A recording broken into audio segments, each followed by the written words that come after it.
나누신 팜플렛에 보시면 거기 70일에와 그리스도께서 오신 및 성도의 휴거에 관한 도표가 있습니다.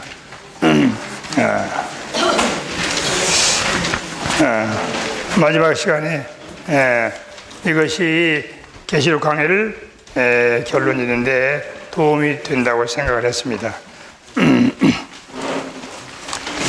제가 지난 시간 메시지 부족한 부분을 보충을 해야 되는데 또 제가 그걸 들어가면 또 이거 시간에도 쫓길 것 같아요. 그래서 그냥 이 도표를 교통해야 될 것 같습니다.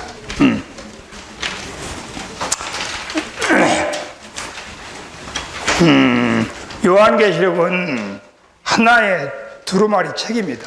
그죠? 한 단어로 요약하면 그게 7인이에요. 그죠? 나 계시록을 추구하셨기 때문에 기본적인 인식은 다 가지고 계실 겁니다. 7인 안에 마지막 7째 인의 내용이 7나팔이죠. 그리고 7나팔 중에서 7번째 나팔 내용이 7대접이에요. 그러니까 전 내용은 7인이라고 말할 수가 있는 겁니다. 그 7인이 뭐예요? 요한계시록 두루마리 책의 내용을 말해요. 그러므로 이 도표가 7인을 다루고 있습니다. 7나팔, 7대접. 그러니까 요한계시록의 모든 결정이 이 도표에 함축되었다고 말할 수가 있어요. 이 도표를 보시면 그 밑에 하단의 제목에 보시면 도표 같이 한번 읽어보실까요? 전체 제목 70일에와 오심 및 성도의 그거에 관한 도표. 그 밑에 소제목이요? 7봉인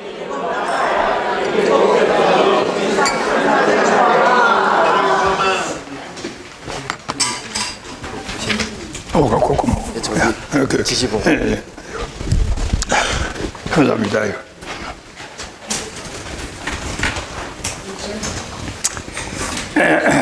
그래서 이 도표를 한 폭의 그림은 천마디의 말보다 낫다고 얘기했습니다. 이 도표는 값으로 계산할 수 없는 엄청난 보배로운 도표예요. 그죠?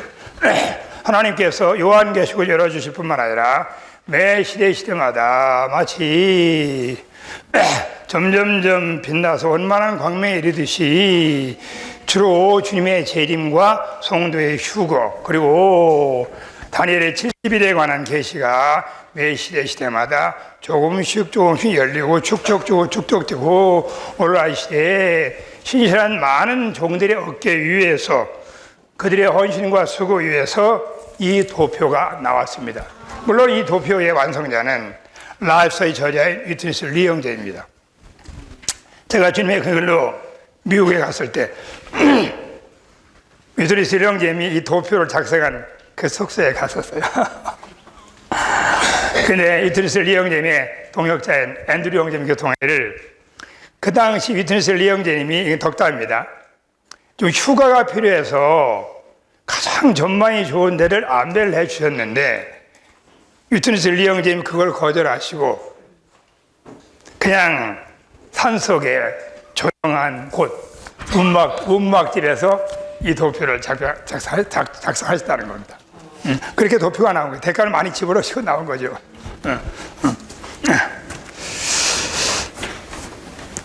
이 도표의 또 다른 제목을 이렇게 말할 수가 있어요. 4가지 7이다 이렇게 말할 수가 있어요. 4-7 4-11이 아니고 4-7 이렇게 기억하시면 도움입니다. 4가지 7은 뭐냐면 여기 나와 있는 7인, 7나팔, 7대접에다가 또 하나 7은 70일의 마지막 한 일에 7년을 말합니다. 그렇기 때문에 4가지 7에 포함된 성경의 예언, 이렇게 제목을 바꿔볼 수가 있습니다. 이 도표는 주로 그 4가지의 7가의 상호적인 관계를 우리에게 명료하게 말씀해 준 겁니다. 다니엘이 본 70일 중에 마지막 한 일에 중에서 다 추가하신 얘기잖아요. 마지막 절반, 그죠? 3년 반, 한때, 두때, 반때. 달로 말하면 42달. 날수로 말하면 1260일. 특별히 다니엘과 사도 요한은 동일하게 이 시대의 마침에 대해서 동일한 이상을 봤어요. 동일한 표현을 썼습니다. 그 대표적인 표현이 다니엘과 계시록을 잘 비교해 보시면 동일하게 한때, 두때, 반때라는 단어를 사도 요한도 쓰고 다니엘도 썼어요. 그리고 두 주님의 종이 동일하게 10발가락, 10왕, 그리고 10뿔, 그리고 한 짐승, 이것도 다 동일하게 사용을 했습니다.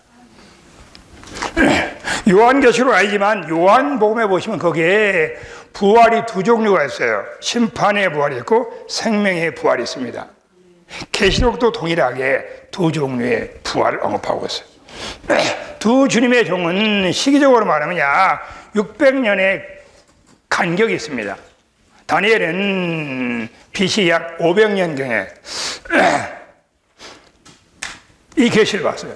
70일의 계시를 봤습니다.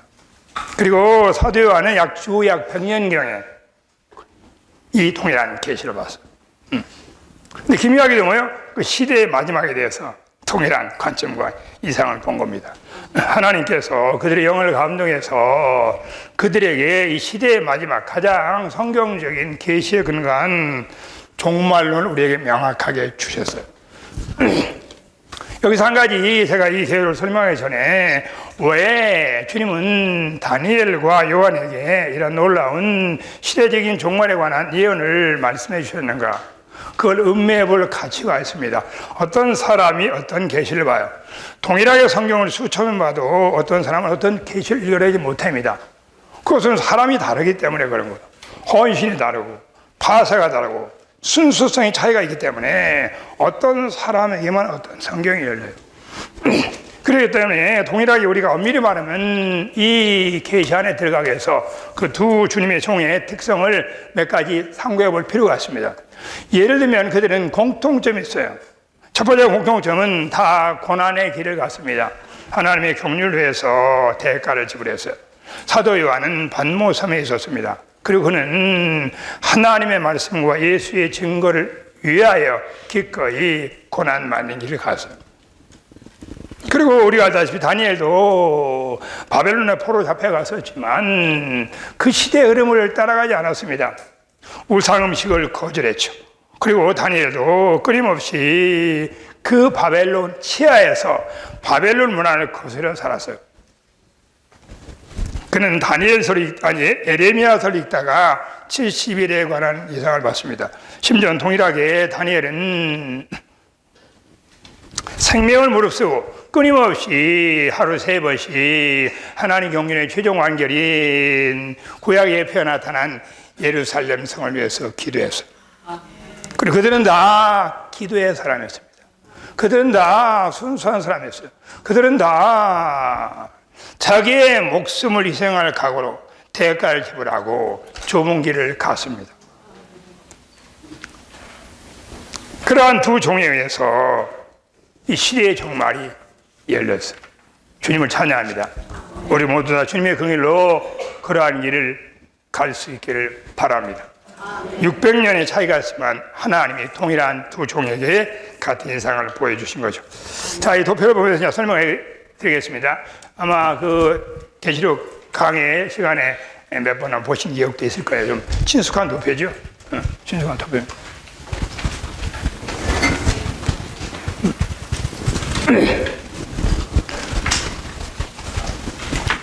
자, 이 도표를 보시면은 먼저 율법 시대 그리고 은혜 시대. 이게 하나도 안 들어오는구나. 천년왕국 새 예루살렘. 그죠? 성경 전체는 예창조와 새창조로 구분할 수 있습니다. 예창조는 4시대가 있어요. 율법 전 시대 또는 열조 시대라고 말합니다. 그건 아담부터 모세까지를 말하죠. 여기 제일 나오는 율법 시대가 바로 그 율법 시대. 그 다음에 모세, 그죠? 모세에게 율법을 반포할 때부터 메시아가 끊어질 때까지를 율법 시대라고 말하는 겁니다. 그죠? 그 다음 시대가 은혜 시대. 주님이 오셔서 율법에서 은혜로 시대가 전환된 거죠. 시대가 바뀐 겁니다. 은혜 시대가 계속 시작되는 게 아니고 어느 날 이 은혜 시대에 끝이 있어요. 일반적으로 말하면 7년 대환란이지만 정확히 말하면 마지막 3년 반 대환란이 은혜 시대 마지막 끝입니다. 그 시대가 끝나면 또 시대가 전환돼요. 은혜 시대에서 왕국 시대로 전환됩니다. 그 기간은 우리가 알다시피 1000년으로 제한됐죠. 그 후에 새하늘 새 땅 예루살렘, 우리가 조금 전에 추구한 영원의 삶을 살게 됩니다. 자, 이것이 전반적인 하나의 시대의 구분입니다. 자, 시간상 제가 다 깊이는 들어갈 수 없고 어쨌든 간에 전반적인 그림을 보시고 더 많이 추구할 수 있기를 바랍니다. 우리가 이미 추구했듯이 70일 중에서 69일은 이미 지나갔어요. 하루를 1년으로 해석해야만이 정확하게 그게 계시가 일치됩니다.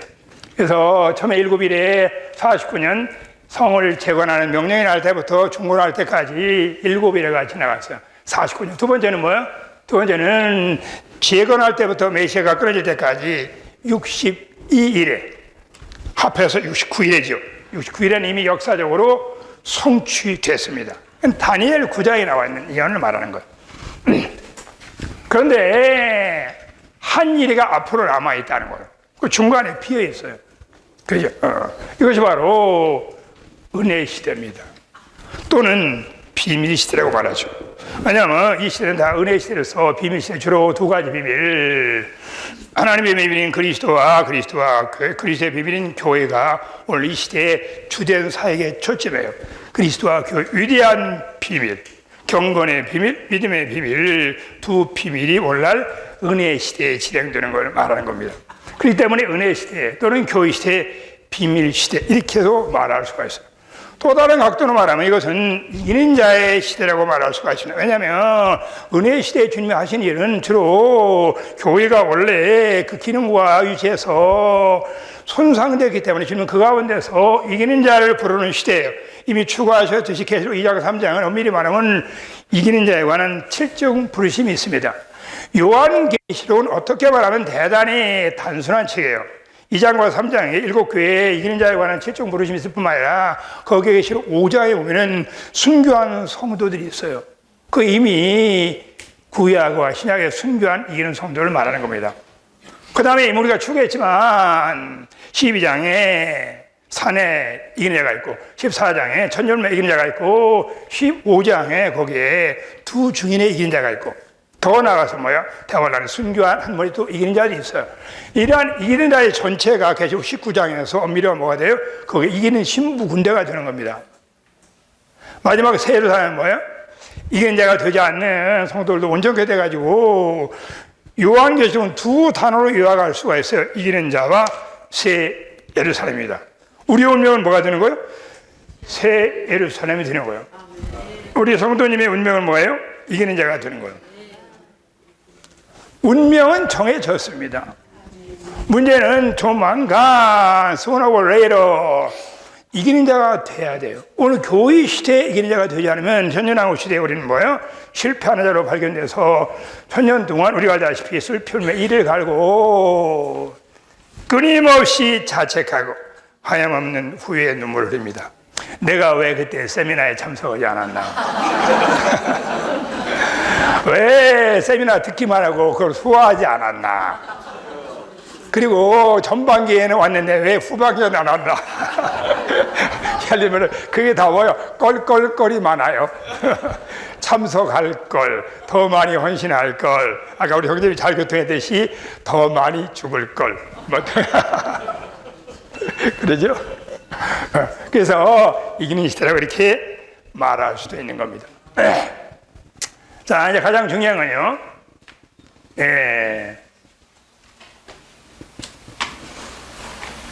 다니엘서 9장에 보면 적그리스도와 이스라엘이 7년 계약을 맺어요.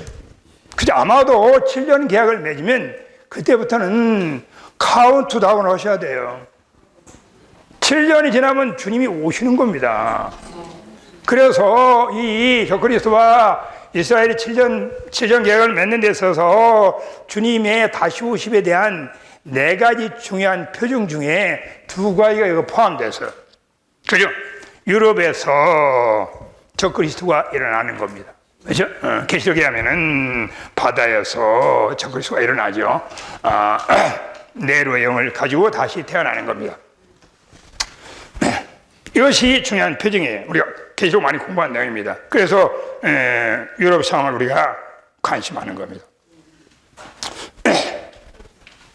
두 번째는 이스라엘 상황이에요.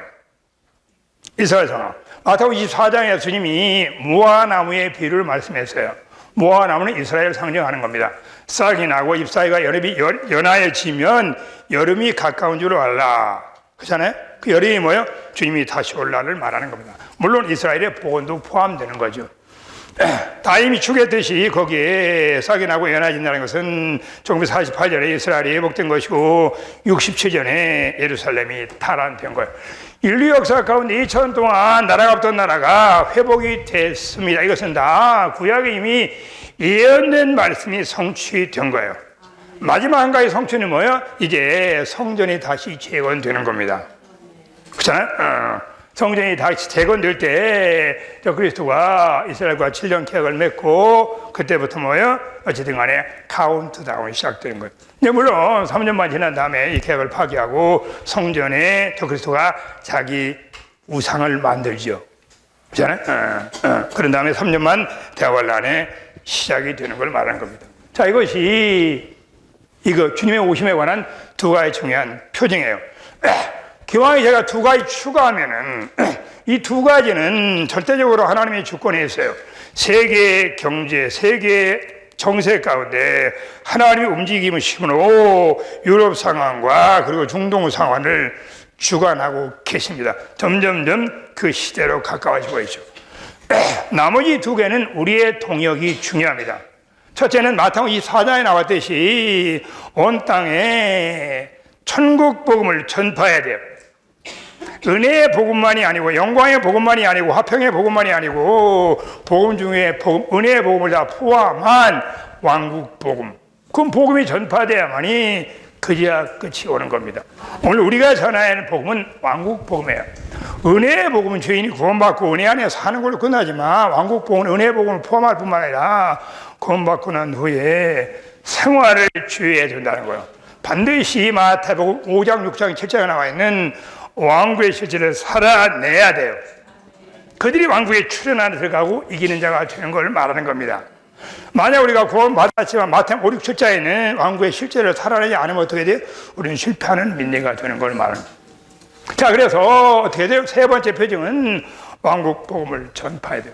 제가 오전 시간에 시간 없어 다 교통을 못했지만 계시록 22장에 보면 거기에요. 그 영과 신부가 말씀하시기를 오라 하시는도다. 그리고 듣는 자도 오라는 말씀이 있어요. 그럴 뿐만 아니라 세 번째 오라는 게 있어요. 오라는 건 뭐야? 오라는 것은 목마른 자도 값없이 와서 생수를 마시라는 겁니다. 그 영과 신부는 오늘 이기는 신부가 그 영으로 거듭날 뿐만 아니라 그 영으로 새로워지고 그 영으로 변화되고 그 영으로 온전하게 되어서 완전히 그 영, 과정을 거쳐 완결된 3일 하나님과 영혼, 몸이 완전히 연합돼서 적셔진 사람, 그런 사람들과 하나 되어서 뭐예요? 주님이 오시기를 구하는 거예요. 그 영과 신부가 말씀을 오십시오 이렇게 말하는 거예요. 근데 마지막 오라는 건 뭐예요? 여전히 죄인을 향한 목마름을 말하는 겁니다.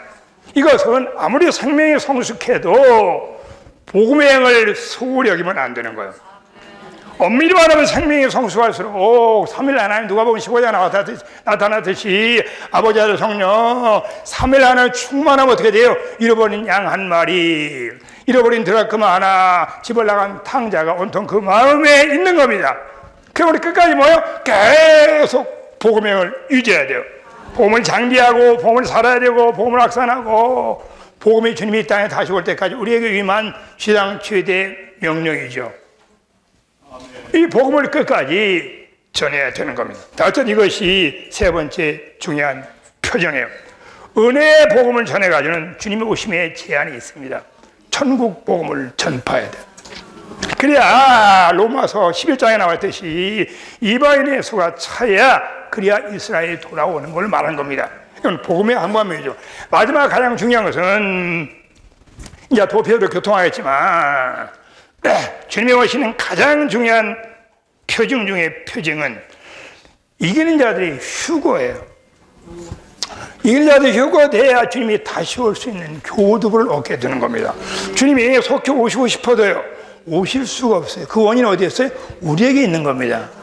이기는 자를 얻지 못하며 이들이 휴거되지 않으면 주님은 다시 올 수 있는 교두보 디딤돌을 얻지 못하는 거예요. 저는 이것이 주님의 재림에 대한 네 가지의 열차라고 말할 수가 있어요. 이 네 열차가 하나의 목표를 향해 지금 달리고 있는 겁니다. 그죠? 하나는 뭐예요? 유럽. 하나는 뭐예요? 이스라엘. 하나는 뭐예요? 천국 복음을 좀 하고, 네 번째는 뭐예요? 이기는 자에 대한 휴거를 주님이, 성숙한 민의 휴거를 기다리고 계시는 거예요. 이것은 여기 나와 있는 내인과 대단히 유사합니다. 이 내인은, 보세요. 제가 내인을 설명하기 전에 어쨌든 이 도표가 그런 거예요. 자, 계시록 이미 초하셨기 때문에 일곱 나파, 일곱 태점인데 처음에 네 봉인은 사두 경마로 상징이 되었죠. 그 네 마리 말이 의인화가 된 겁니다. 자, 이미 공부하시면 다시 한번 정리하고 리마인드 하시고 도표로 우리 안에 정확히 다시 한번 새기는 겁니다. 이 네 마리의 인이 뭐죠? 뭐죠? 네, 네. 복음, 전쟁, 기근, 사방이에요. 흰색말, 그리고 붉은 말, 그리고 무슨 말이에요? 그리고 검은 말, 그리고 녹황색 말. 복음, 전쟁, 기근, 사망을 말하는 겁니다. 이건 주님이 성천하시고 난 후에 이 시대가 종결될 때까지 계속 진행되는 네 가지 일이에요. 우리가 다 이미 추가했지만 맨 앞에 있는 게 뭐예요? 복음입니다. 백마가 달리는 거. 주님이 왜 전쟁과 기근과 사망을 일으켜요? 그것은 뭐예요? 전적으로 복음을 위한 거예요.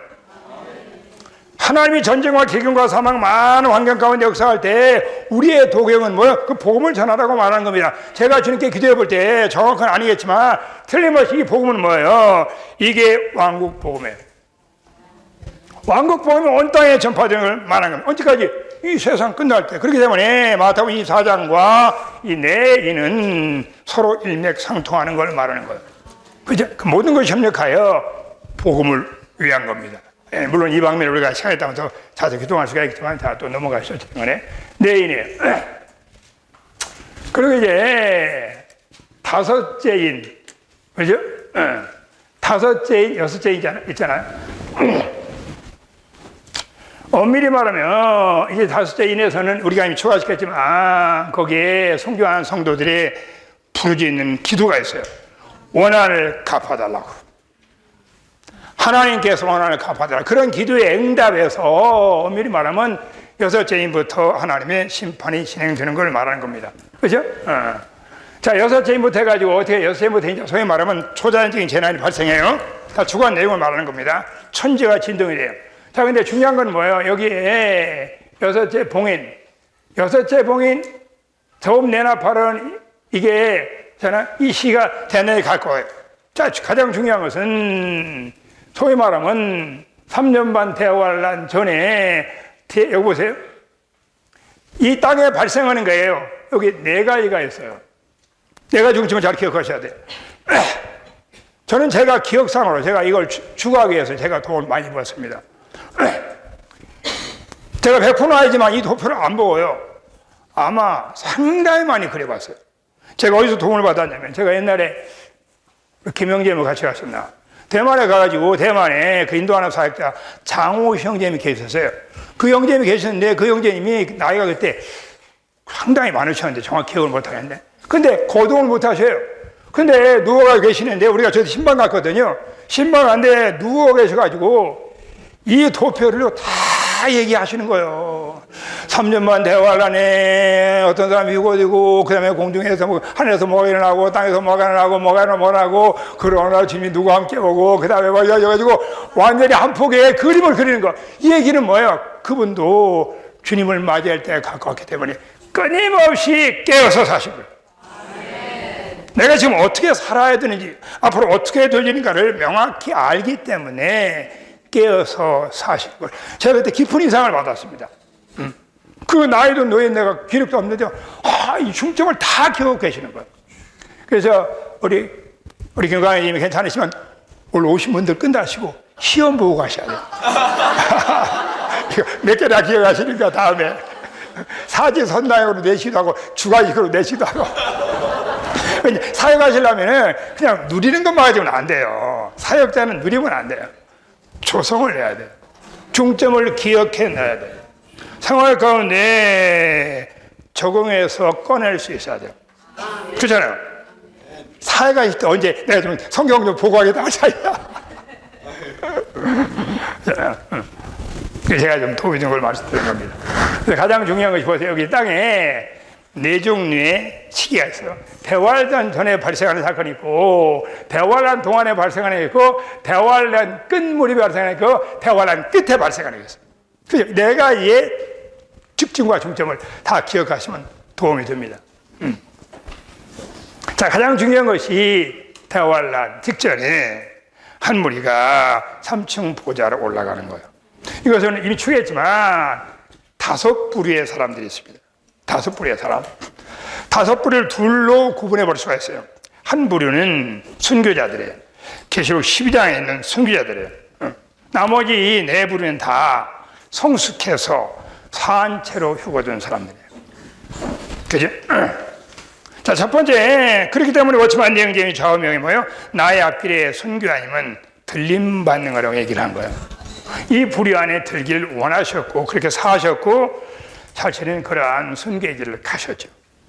자, 계시록 12장은 뭐예요? 한 무리의 사내가 순교한 이기는 성도를 말하는 겁니다. 그죠? 그리고 뭐 깊이는 안 들어가겠습니다. 14장에 천열매가 있어요. 천열매가 살아서 휴거된 성숙한 이기는 자를 말하는 겁니다. 그죠? 그 다음에 마태복음 24장에 거기에 맷돌 가는 2 여인과 바테스 일하는 2 남자가 있어요. 그죠? 한 사람은 내려감을 당하고 한 사람은 버려둠을 당한 겁니다. 그것도 뭐예요? 이기는 자의 휴거를 말하는 거예요. 그죠?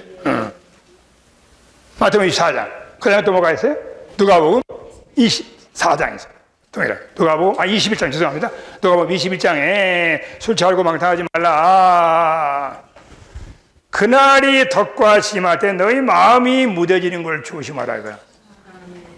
세상의 염려로 너희 마음이 무뎌지는 걸 조심해야 된다. 그렇기 때문에 여러분도 인자 앞에 서도록, 그러면 그게 휴거를 말하는 겁니다. 인자 앞에 서도록 깨어 간구하고 기도하라고 이렇게 말하는 거예요. 그게 누가복음 20장. 마지막 5번째는 뭐예요? 5번째는 계시록 3장에 나와 있는 빌라델피아 교회 이기는 자들이, 그들의 선결 조건은 이 땅에서 인내의 말씀을 지킨 거예요. 하나님의 말씀을 지키려면 대단히 많은 박해가 있어요. 고난이 있습니다. 그렇기 때문에 많은 사람들이 진리를 알지만 진리의 길을 가지 않죠. 대가를 지불해야 되니까 고난을 받아야 돼. 심지어는 뭐예요? 투옥도 될 수가 있어. 심지어는 죽을 수도 있어요. 그렇기 때문에 많은 성도들이 넓은 길을 가고 타협하는 걸 말하는 겁니다. 인내의 말씀을 지킨 자들에게 대환란의 큰 시험을 피한다고 말씀했어요. 다시 한번 이런 중점들을 저도 중점들을 외우고 생활 가운데 계속 누리기 때문에 말씀드리는 거예요. 그렇죠? 다시 한번 복습하는 겁니다. 계시록 12장에 사내에 3가지 특징이 있어요. 그들이 이기는 자가 되기 위한 선결 조건이 3가지가 있죠. 첫째는 어린 양의 피로 마귀 참소를 이겨야 돼. 마귀 참소에 증거하는 말로 원수입을 막아야 돼. 믿음으로 주님이 이루시는 사실을 선포를 해야 돼요. 세 번째는 뭐예요? 죽기까지 혼생명을 사랑하지 않는 거예요. 철저하게 자신을 부인하는 겁니다. 자신의 연민, 자신의 동정, 자신의 유익, 자아에 속한 걸 끊임없이 죽음에 넘겨야 돼요. 언제까지요? 순교당할 때까지요. 죽을 때까지. 그렇잖아요. 생명의 성장하는 데 가장 큰 장애물은 뭐예요? 혼생명이에요. 자아를 사랑하며, 사람들은 자아를 끔찍하게 사랑하죠. 디모데후서에 보면은 마지막 교회 하락시기에 사람들은 자기를 사랑한다는 말이 있어요. 쾌락을 사랑하고 그리고 재물을 사랑하죠. 3가지는 같이 연결됐습니다. 그 다음에 14장에 천열매도 다시 한번 기억하는 거예요. 천열매가 되는 성숙한 이기는 자가 되는 선결 조건. 첫 번째가 뭐예요? 더럽히지 않고 여자로 인하여 더럽히지 않는 사람들, 그것은 원칙으로 말하면 동정석을 지키는 것이고 어쨌든 더럽히지 말아야 돼요. 가장 더럽히는 것이 사망입니다. 죄보다 사망은 7배나 우리를 더럽히는 거야. 옳고 그름이 중요해요. 물론 세상을 사랑해도 나이를 강물로 즉시 더럽혀지죠. 그건 말할 것도 없고, 더 심각한 더럽힘이 뭐예요? 사망인 거예요. 그죠? 느낌이 없는 겁니다. 어쨌든 넘어가죠. 사망, 더럽히지 말아야 된다. 두 번째는 뭐죠? 그것도 어린 양이 인도하든지 똑같아. 따라가는 자야. 따라가는 자야. 한 걸음 한 걸음 예수와 함께 날마다 날마다 우리는 걷겠네. 그죠? 저도 옛날에 제가 신앙생활 때 목사님이 저 노래 잘 부른다고 특송 많이 시켰거든요. 제 죄송해요. 미안합니다.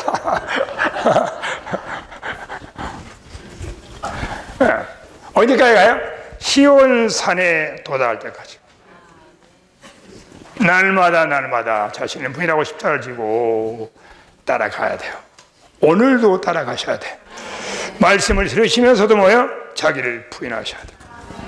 저 자신도 부족하지만 최선을 다하여 자신을 부인하고, 주님, 내가 추구한 걸 내려놓고 다시 그 영의 신성한 구변을 의지합니다. 주님, 나를 긍휼히 여겨달라고. 이것이 뭐예요?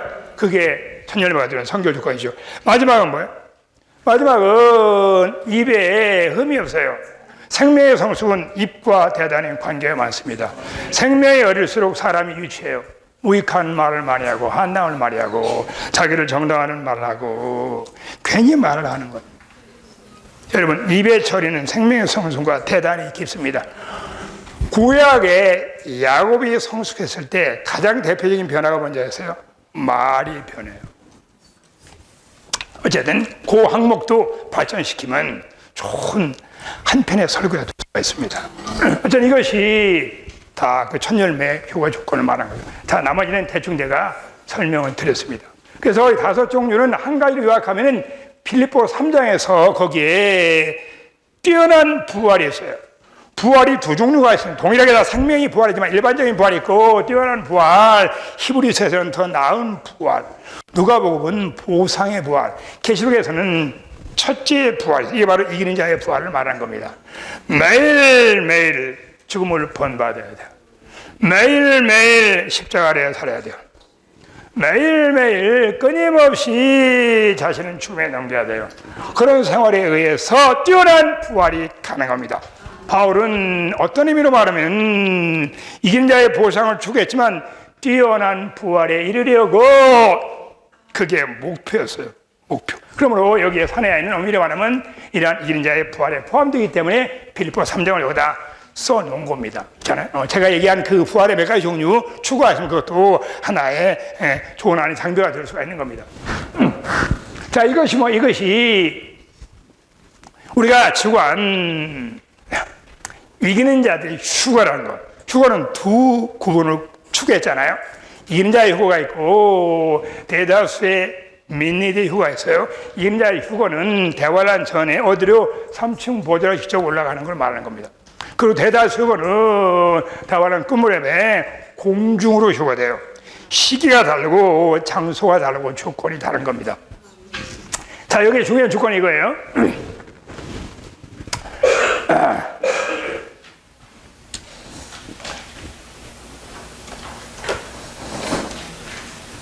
이기는 자들이 휴거돼야 되는, 제가 옛날에 이 파트를 교통할 제가 5가지를 얘기했어요. 근데 오늘 시간상 다 교통을 못하고요. 시간 때문에 한 가지만 교통을 드리겠습니다. 엄밀히 말하면 휴거와 재림은요, 한 가지 두 방면이에요. 사도 바울은 데살로니가 후서 2장에 보시면요, 주님의 다시 오심과 성도가 들려 올라가는 것과 같이 언급했어요. 주님 편에서는 재림이죠. 우리 편에서는 뭐예요? 휴거가 되는 거예요. 휴거라는 건 뭐예요? 주님의 임재 안으로 들어가는 걸 말하는 거예요. 그러니까 주님의 임재 안으로 3층 보좌로 들어갈 때, 그때 뭐예요? 주님의 비밀스러운 재림이 시작하는 거예요. 그러므로 이런 자들이 휴거가 없으면 주님이 재림이 이루어질 수가 없어요. 이걸 가르쳐 우리가 보통 아마 많이 추가하셨겠지만, 이기는 자들을 시대를 전환하는 시대적인 가치를 지닌 시대적인 도구라고 말하는 겁니다. 이들의 휴거는 성경 전체에서 하나님의 움직임 중에서 가장 위대한 움직임에, 왜? 시대를 전환하기 때문에, 주님의 재림을 가져오기 때문에 그런 겁니다. 우리의 소망은 뭐야? 다 여기에 들어서 어디 올라가는 거야? 3층 보러 올라가시는 거예요. 그죠? 목사님, 그때 같이 올라가시다. 빠지지 마시고, 세미나에 개입하면 그것도 같이 올라가야 돼. 주님을 찬양합니다. 다 올라가시길 바랍니다. 찬양. 자, 그러면 이제 대화는 동안에 발생하는 거예요. 대화는 동안에. 동안에 발생하는 거. 첫 번째 발생하는 게 뭐야? 첫 번째 발생에 이게 이제 5나팔, 6나팔, 7나팔이 실제로 첫째와 둘째와 셋째와 이게 3년 반 대환란이잖아요. 여섯째 이는 엄밀히 말하면 여섯째 이는 이게 대환란의 서곡 전주곡이에요. 그렇잖아요. 자, 첫 번째 대환란 동안 일어나는 게 뭐냐면은 하나님의 심판과 믿는 성도에 대한 핍박이 일어나요. 그죠? 이 하나님의 심판은 이 일곱 나팔과 일곱 대집에서 간단히 요약해드리면 이렇게 추가하셨기 때문에 그렇잖아요. 처음에는 뭐요? 초자연적인 죄는 많아요. 사람이 직접 해를 주지 않습니다. 그죠? 나중에 어떻게 돼요? 나중에 5개월 동안 죽음이 피해가잖아요. 그리고 3분의 1이 죽임당하고 마지막 일곱 대주 때는 뭐예요? 사람에게 종기가 나가지고 혀를 깨물 정도로 고통이 와요. 그리고 마지막에는 가장 큰 우박과 큰 지진이 발생하는 겁니다. 이것이 하나님이 세상을 심판하신 것. 자, 엄밀히 말하면 제가 심판에 대해서요. 2시 40분이죠. 마치는 게, 그죠?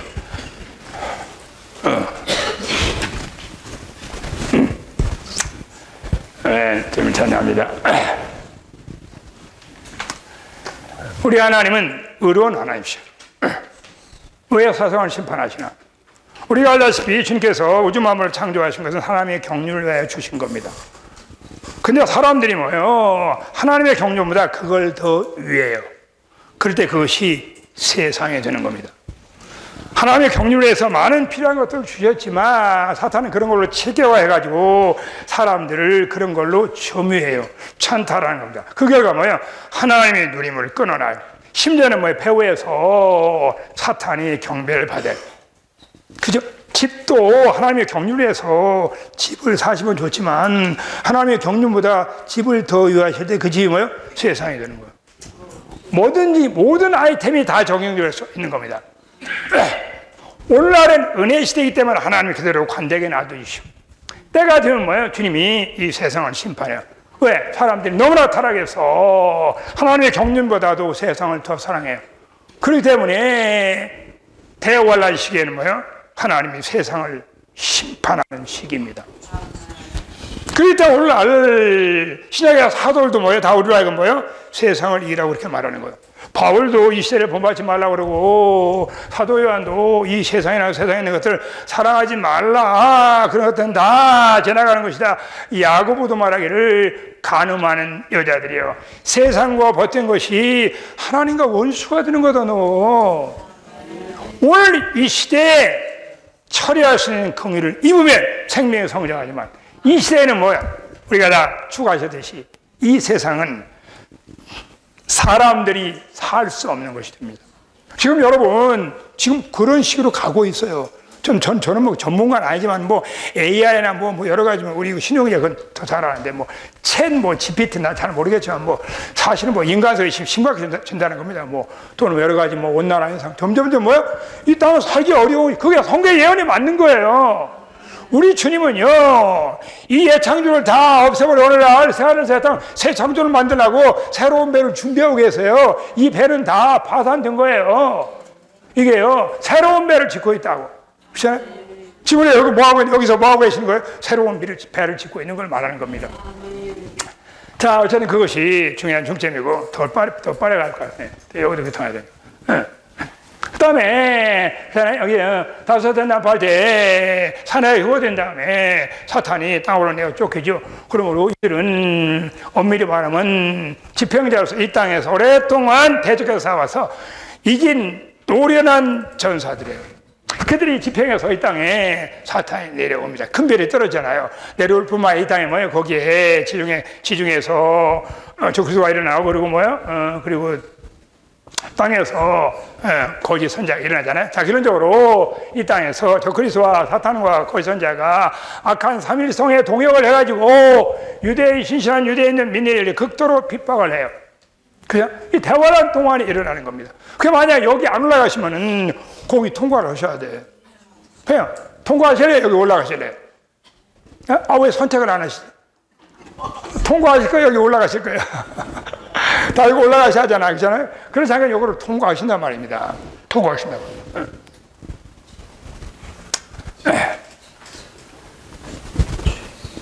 그리고 대화란 동안 일어난 중요한 사건이 있어요.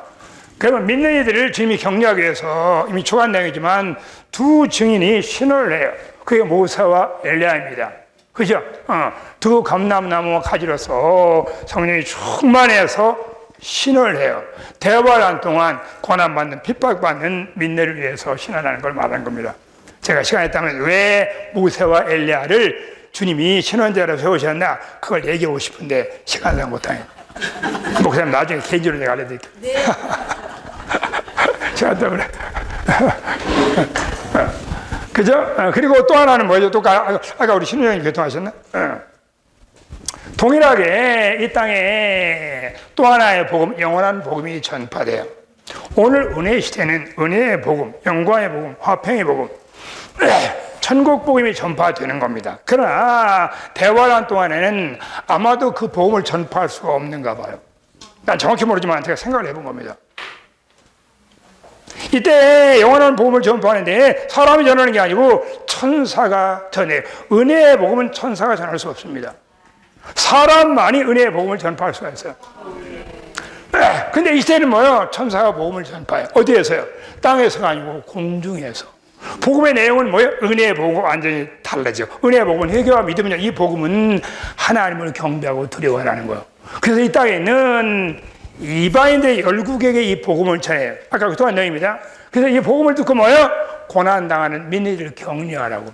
이게 마태복음 24장에서 주님 말씀하시기를 너가 내가 감옥에 있을 때 배고플 때 헐벗을 때 나 줬지 않냐? 언제 줬어요? 여기 있는 작은 소자에게 하고 나에게 하고 그 소자가 누구예요? 대화를 통해 핍박받는 성도를 말하는 거예요. 그죠? 그럼 영원한 복음은 마태복음 24장과 그리고 마태복음 13장에는 그물 비유와 연결해야만이 이 조각 그림이 맞춰지는 걸 말하는 겁니다. 그렇죠? 자, 성경에 제가 간단히 요약하면요 이러한 복음이 있어요. 영원한 복음이 있고 그리고 뭐야 제가 교통한 은혜의 복음에 네 방면이 있는 걸 말하는 겁니다. 자, 이것이 전파, 이건 다 민의를 격려하기 위한 거죠. 그죠? 그런 다음에 여기 이 도표에 타서 나왔는데요. 두 증인이 신호하다가 순교를 당해요. 제가 여기 또 하나 추가할 수 있다면은 이 땅에서 두 가지가 발생하는데 하나는 뭐예요? 대환란 전에 성숙한 휴거되지 못한 남아있는 믿음이 이거예요. 이게 계시록 14장에 나와 있는 대다수의 믿음의 수확을 말하는 거예요. 이거예요. 원형 열이 뜨거우니까 그때는 뭐 세미나 참석을 할 필요가 없어. 그냥 다 세미나 참석해요. 너무나 힘드니까 죄 이름 부르지 말라 해도 그냥 죄에서 아무데나 불러 그냥 필사적으로. 그때는 이거 세상 사랑하라 해도 너 가지라고 세상을 사랑을 안 해. 그렇잖아요? 그래서 이 기간 동안에 난 주님의 주권입니다. 주님의 주권. 우리의 소망은 여기에 드는 거예요. 근데 만일 혹시 모르는 거예요. 주님 오기 전에 잠드는 것보다 이거 역설적인 얘기인데 3년 반 통과하면은 고생은 직사하게 하겠지만 생명은 빨리 살아요. 에? 보세요. 제가 그때 교통했는데 기억하시면 모르겠어요. 계시록에 보면은 두 종류의 대환란이 있어요. 계시록 7장의 대환란이 있어요. 그건 구원받은 모든 민들이 일생 동안 통과하는 대환란이야. 여기 나와 있는 계시록 14장에 있는 대환란은 3년만 대환란을 말하는 거예요. 그럼 왜 그들은 휴거됐냐? 휴거된 주된 이유가 여러 가지가 있겠지만 휴거는 생명의 성수이고 휴거는 뭐예요? 몸의 구속 변형과 동요를 말하는 겁니다. 왜 그들이 자랐나? 여러 가지가 위에 있겠죠. 그게 가장 중요한 요인이 뭔지 아세요? 하나님의 안배하신 성령의 통제, 우리에게 안배한 사건, 일과 사람을 통해서 대부분 고난과 압력이 와요. 그 고난과 압력 가운데서 그 성도들은 자신을 부인하고 그리스도를 체험하고 자라는 거예요. 생명에 자랄 수 있는 최고의 옥토가 뭐예요? 고난이에요. 고난은 우리로 자라기 위해서 안배하신 거예요. 고난은 은혜의 성육신이고, 고난은 사랑의 성육신이고, 고난은 뭐야? 고난은 계시의 성육신이에요. 이게 제가 조금 체험해서 깨달은 겁니다. 다 무슨 분을 우리가 다 사역에서 도움받은 말씀입니다. 여러분, 고난 가운데서요 놀라운 계시가 열려요.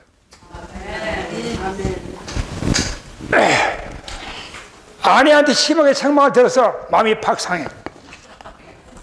그때 영으로 돌이켜서요, 아, 아내를 위해 중보기 들래. 그렇지 않습니까? 그리고 아내 평강했어. 그죠? 그리고 어떻게 계시가 열려요. 내가 시간상 다 교통 못하는 겁니다. 바울이요, 언제 놀라운 계시를 뭔지 아세요? 감옥에 있을 때 봤어요. 위트니스를 이영재님은 신성한 계시의 고목을 언제 뭔지 아세요? 그야 마지막 주님 품에 가기 전에 몸 안에 어떤 큰 어려움이 있으셨을 때. 그렇지만 이영재님이 마지막 사역에 그 계시의 초점은요, 겉사람의 파사와 자아의 해방이었어요. 6년 동안 사역에서 제쳐져 있을 때 그 계시를 봤어요. 고난은 계시의 성육신이다. 고난은 사랑의 성육신이에요. 하나님이 우리 목사님이 이처럼 사랑해서 모셔다가 독생자 하시는데 실제로는 고난을 주신다고. 계시가 있는 사람은 그 고난이 아니고 은혜야. 계시가 없는 사람은 뭐야? 자, 어쨌든, 자, 거듭 설명하고, 그래서, 고난이 올 때 정신 똑바로 차리셔야 돼.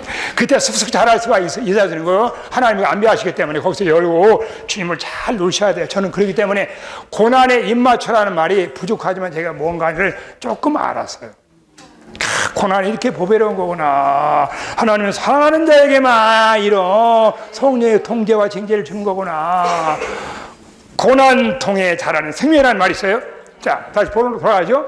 그래서 이들은 뭐냐? 이들은 그런 환난 가운데서 주님처럼 하나님에게는 사람에게 원망이 없었네. 고통과 괴로움 받아도 멸시와 천대받아도 하나님 뜻을 위하여 요동치 않았네. 그렇게 살지 않고 허송세월에서 여기 나와 있는 거예요. 안 자랐으니까. 그러니까 하나님은 그래도 사랑하니까 여기서 뭐야, 강렬한 태양을 쪼여가지고 그 안에 있는 물이 바짝 마르게 하는 거야. 그죠? 어쨌든 환란이라는 단어를 잘 생각하셔야 돼요. 제가 시간 때문에 더 발전을 못 시겠습니다. 어쨌든 그것이 뭐예요? 대화라는 통에 일어난 거예요. 빨리 갑시다. 요거 이 두 가지 더 먼저 맞히는 거예요. 그래도 어이구 5분 남았네. 큰일 났네. 이거 빨리 해야 되는데 빨리 하겠습니다. 자, 대환란 끝무렵이에요. 대환란 끝무렵 무슨 일이 발생하냐? 첫째 중요한 건요, 주님이요 비밀스러운 재림에서 주님이 구름을 타고 공중에 오셔요. 이게 그때까지도 비밀스러운 재림이야. 그때까지도 구름을 입고 오셔. 그때도 도적같이 오셔. 그때도 샛별같이 오셔요. 그 다음에 공중 속에서 구름을 입고 계실 때 대환란 끝무렵에 여기에 많은 중요한 사건들이 일어난 겁니다. 그죠? 첫 번째 가장 중요한 것이 뭐냐? 사실 이것은 마지막 나팔과 관계돼요. 바울이 마지막 나팔 때 잠자는 자리 먼저 일어난다고 그랬잖아요. 그리고 살아있는 자도 휴거된다고 그랬잖아요. 여기서 첫 번째가 뭐예요? 공중에 주님이 계실 때 마태복음 25장에는 10처녀가, 다시 말하면 주님이 오시기 전에 죽은 모든 성도가 다 부활하는 거예요. 그죠? 어리석은 5처녀도 부활해. 슬기로운 5처녀도 부활해요. 어쨌든 죽은 모든 성도도 다 부활하는 거예요. 5분 죽은 성도들 다 부활하는 거예요. 죽은 성도들이. 그리고 뭐예요? 아까 교통했듯이 대화를 통해서 그 순교한 성도들 있잖아요. 적그리스도에 경배하지 않고 그 성도들도 동일하게 휴거. 두 증인도 휴거예요. 그래서 어떻게 돼요? 공중에서 주님이 심판대를 배설하는 겁니다. 제가 아까 오전 시간에 시간상 충분히 교통하지 못한 내용이죠. 심판대 앞에 서야 돼요. 성경은 최소한 3종류의 심판대가 있어요. 첫 번째 심판대는 여기에 그리스도의 심판대예요. 바울은 로마서에서는 하나님의 심판다라고 그러고 고린도서에는 그리스도의 심판다를 썼어요. 그건 믿는 이의 심판다 뺏는 겁니다. 일생 동안 우리가 어떻게 살았는지, 어떻게 봉사했는지, 빛 가운데 벌거벗어같이 완전히 드러나요. 그게 진짜 하늘에 속한 청문이 나는 겁니다. 그것이 마지막 우리의 일생의 결산이에요. 거기서 이기는 자가 되냐, 패배하는 자가 되냐, 거기서 결정이 나는 거예요. 그래서 사도들은 뭐예요? 그날을 바라보고, 그날 더 데이, 그날 주님이 너를 불로 시험한다. 그날 주님이 너를 다 불법하는 자를 몰아낸다. 어쨌든 간에 그날 더 데이를 마음에 두셔야 돼요. 제가 신촌에서 옛날에 살고 있었는데 거기 보면 웨딩샵이 많죠. 유명한 웨딩샵 이름이 뭐냐? 그날.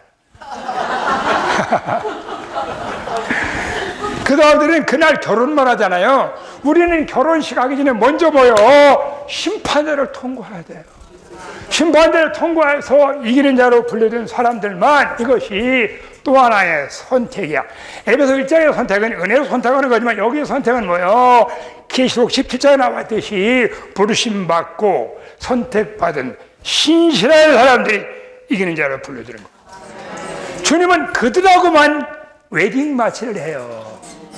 그들하고만 결혼한다고요. 왜? 어울리니까. 어리석은 5처녀는 안 어울려. 주님은 멋있고 한섬한 청년이신데 이 자매들은 콜리에 가가지고 계속 뽀뽀뽀나 보려고 그러고. 그러니까 이 결혼할 수가 없는 거예요. 결혼해도 피차가 힘들어. 주님도 힘들고. 자, 그래서 결혼을 하시는 겁니다. 그죠? 여기까지가 뭐예요? 여기까지가 끝 무렵에 발생하는 거예요. 자, 이제 5분 남았기 때문에 마지막 대화란 끝에 일어나는 거 계속할게요. 그런 다음에 공중에서 주님은 이기는 자와 함께 결혼하시고 그 이기는 자의 결혼의 조건은 뭐예요? 빛나고 깨끗한 세마포야. 이것은 또 다른 옷이죠. 성경은 두 종류의 옷이 있어요. 구원을 위한 옷이고 왕국을 위한 옷이 있어요. 구원을 위한 옷은 알다시피 가보면 15장에 탕자가 입은 옷, 왕국을 위한 옷은 마태복음 22장에 또 다른 옷, 그건 구원받고는 일생도록 자신을 살지 않고 그리스도를 삶으로 아라리 어러리 짜여진 옷이에요. 지금도 몰라. 저는 어쨌든 가겠습니다. 그들과 함께 결혼식을 하고 공중에서 그 다음에 공개적인 재림이 이루어져. 여기서 여기까지가 이게 비밀스러운 재림이에요. 이기는 자들의 휴거가 이루어져요. 자, 비밀스러운 재림에서 모든 성도가 다 휴거됐잖아요. 그죠? 심판대에 거쳐가지고 이기는 성도가 결혼했잖아요. 그런 다음에 주님은 마지막 두 번째 재림. 그게 공개적인 재림을 하신 거야. 그때는 번개같이 오셔. 그때는 해같이 오셔. 그때는 구름을 타고 오셔. 이기는 자가 되면요, 그때 진짜 구름 열차 타고 여행 오시는 거야. 응? 그죠? 성도님, 구름 열차 타고 싶으시죠? 네. 자, 그 다음 보세요. 자, 구름 열차 타고 이 땅에서는 뭐가 발생하냐? 이 땅에서는요, 주님의 주권 가운데 아마겟돈 전쟁에서 저 그리스도와 그의 군대들이 2억의 마병대를 있고 아마겟돈에 다 모이기 시작해요. 이스라엘을 멸절시키려고. 하나의 주권적인 안배예요. 그들을 한 번에 쓰레기통에 모아가지고 다 청소하려고 그들 다 모으게 하는 거예요. 자, 이것이 딱 이루어지고, 그 다음에 공개적인 재림을 하셔가지고 주님은 이기는 자와 함께 어디를 가시냐? 여기는 안 나왔어요. 여기 안 나왔는데, 어디를 가시냐? 감람산에 가셔. 감람산에 주님과 헤어졌잖아요. 그 감람산에 헤어질 때 다시 오신다고 그랬잖아요. 그 약속을 기억하시고, 감람산에 다시 오셔. 그 감람산이 뭐냐? 이기는 신부와 결혼해서 결혼 여행지야. 네. 나는 우리 자매하고 어디를 여행 갔냐? 결혼하고 내장산에 갔어. 근데 이제 이기는 신부와 결혼해가지고 어디 가냐? 감람산에 가는 거예요. 그 사람, 그 신혼여행에 참여하셔야 돼. 우리 모두의 공동 소망이 되는 거. 그럼 어떻게 해요? 감람산에 딱 발을 떼잖아요. 그러면 스가랴 10장 10? 12장 14장 잘 보세요. 저들은 빨리 12장 14장에 보시면요, 거기에 감람산이 들어 쫙 쪼개져요. 거기에 제2의 6월절 홍해 사건이 일어나요. 이스라엘 백성도 홍해를 통과하면서 바로와 그의 군대는 다 매장되고 이스라엘은 구원받았듯이 아말렉 전쟁에 다 모았잖아요. 모아지고 뭐예요? 거기에 감람산을 딱 갈라지고 그때 그들이 뭐예요? 옆구리에 찌른 주님의 상처를 보고 하나님께서 그에게 회개와 간구하는 영을 부어주사 이스라엘 나라가 돌아오는 로마서 11장이 성취가 되는 거예요. 아멘. 때가 차면 이스라엘에 다 돌아와요. 지금은 이스라엘 백성들은 개인적으로 구원받지만 이스라엘 나라가 돌아오지 않습니다. 로마 11장의 성취는 뭐예요? 이때 가서 이루어지는 것. 그래서 이스라엘 백성들은 이미 3분의 1은 죽었어. 3분의 2가 영광스럽게 감람산 사이로 피해가 주님을 찬양합니다. 그리고 어떻게 돼요? 우리는 주님과 함께 어디로 가는 거야? 이제 아마겟돈을 가시는 거야. 그 전쟁에 참여하시는 거야. 그죠? 이 전쟁이 뭐냐? 백마부대와 싸우는 거야. 자, 이 전쟁은 뭔지 아시죠? 기묘합니다. 똑같은 세마포옷을 입었잖아요. 이기는 신부 군대였어. 근데 전쟁할 때는 뭐 이 결혼 예복이 전투복으로 바뀌어. 똑같은 옷인데, 이건 뭘 말하냐? 똑같은 옷인데, 결혼할 때는 결혼 예복이지만 싸울 때는 뭐예요? 전투복이라는 것은 가장 강한 군대는요, 가장 주님을 사랑하는 사람이에요. 주님을 사랑하기 때문에, 주님을 사랑하는데 절대적이기 때문에 주님을 반대하는 것에 대해서 절대로 목을 거는 것. 우리 자매가요, 누구든지 나 이상하게 쳐다보면 가만히 안 있거든요. 왜? 저를 너무나 사랑하니까 그러는 거야. 그래서 주님이 올 때 뭘로 오죠? 주님이 올 때 백마를 타고 오셔. 그죠? 이기는 자도 백마를 타고 오셔. 그래서 이기는 자가 되려면 백마, 복음과 관계에 있다는 걸 말하는 거예요. 그죠? 우리 월남전쟁 때 백마가 가는 곳에 승리뿐이다 그랬잖아요. 백마부대하고 여기 또 뭐야? 적그리스도는 뭐야? 똑같이 2억의 마병대야. 2억의 마병대. 그렇잖아? 2억의 마병대. 엄밀히 말하면 아마겟돈 전쟁은 말들의 전쟁이라고 말할 수도 있어. 자, 이제 마치겠습니다. 그래서 어떻게 돼? 여기서 그자는 진리의 포도주를 다 받고 여기서 적그리스도와 그의 군대가 다 멸절당하고 어떻게 되죠? 그리고 사탄은 생포당해가지고 어디로 보내요? 무적행에 1000년 동안 보내. 적그리스도와 거짓 선자는 그게 죄질이 안 좋아. 죄질이 안 좋아서 그냥 불못으로 즉결 심판해. 100% 심판으로 거칠 필요가 없어요. 그 다음 마지막에 뭐예요? 이 땅에 그의 나라가 강림하는 거예요.